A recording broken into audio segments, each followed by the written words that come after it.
સૌને નમસ્કાર। 1 સપ્ટેમ્બર 2025ના રોજ નામદાર સુપ્રીમ કોર્ટે જે જૂના 2010 પહેલાના શિક્ષકો માટે ટેટ પરીક્ષા પાસ કરવી એ ફરજિયાતનો જ્યારે નિર્ણય કર્યો છે, ત્યારે અમે ગુજરાતના પનોતા પુત્ર અને દેશના યશસ્વી વડાપ્રધાન, સફળ વડાપ્રધાન એવા નરેન્દ્રભાઈ મોદી સાહેબને એક આજે આવેદનપત્ર પહોંચાડીએ છીએ।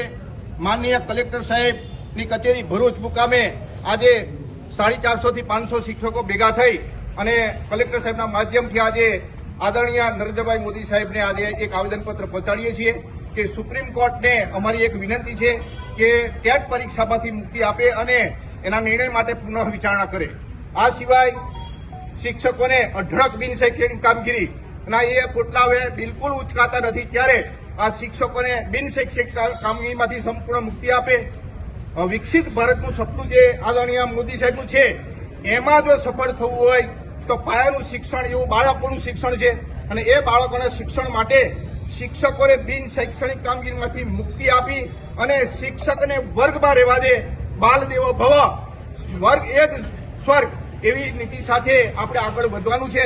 બિન શૈક્ષણિક કામગીરીનો અમે સખત વિરોધ કરીએ છીએ।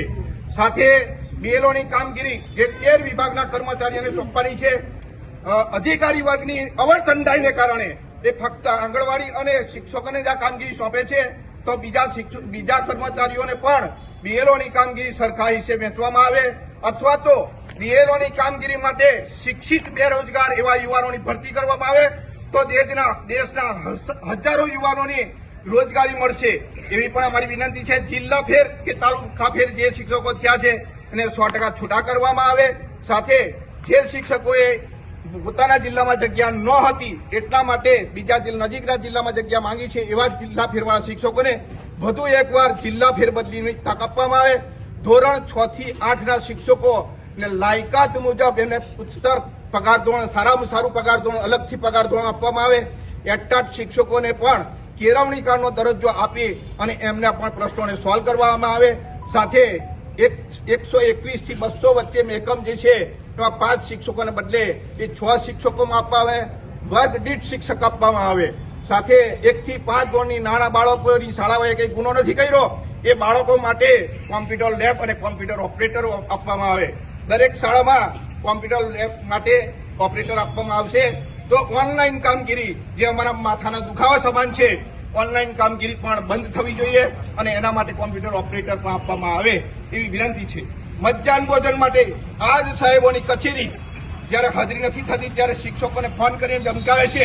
એમને ખુલ્લી ચેલેન્જ આપું છું કે તમે ક્યારેય અનાજના જથ્થા માટે તળી બોલાવી છે? મહિના સુધી ચણાની દાળ નથી મળતી કે તુવેરની દાળ નથી મળતી, ચણા નથી મળતા, ત્યારે તમે બધા ક્યાં જાઓ છો? મારી ખાસ વિનંતી છે કે જે રીતે તમે ઓનલાઈન હાજરી માટે, મધ્યાહન ભોજનની હાજરી માટે કે શિક્ષકોની હાજરી માટે તળી બોલાવો છો, એવી જ તળી અનાજના જથ્થા માટે પણ બોલાવવામાં આવે। અને ભારત દેશના યશસ્વી વડાપ્રધાન જ્યારે વિકસિત ભારતનું સપનું લઈને ચાલે છે, ત્યારે વિકસિત ભારત માટે બાળકોનું પાયાનું શિક્ષણ એવું આ પ્રાથમિક શિક્ષણને ખૂબ મહત્વ આપવામાં આવે અને એના તમામ પ્રશ્નો સોલ્વ કરવામાં આવે। અમારી વેદના એ બાળકો માટેની વેદના છે અને આ વેદનાને વાચા આપવા માટે માનનીય કલેક્ટર સાહેબને આજે વિનંતી કરવા અને આવેદનપત્ર આપવા માટે અહીંયા અમે ઉપસ્થિત થયા છે। ત્યારે આપ સૌનો ખૂબ આભાર માનું છું। અહીંયા અમારા શિક્ષક ભાઈ બહેનો 450 થી 500ની સંખ્યામાં અહીંયા ઉભા છે, ત્યારે એ તમામનો હું આભાર માનું છું અને આ બિન શૈક્ષણિક કામગીરીનો હું સખત વિરોધ કરું છું। જય હિન્દ, જય ભારત।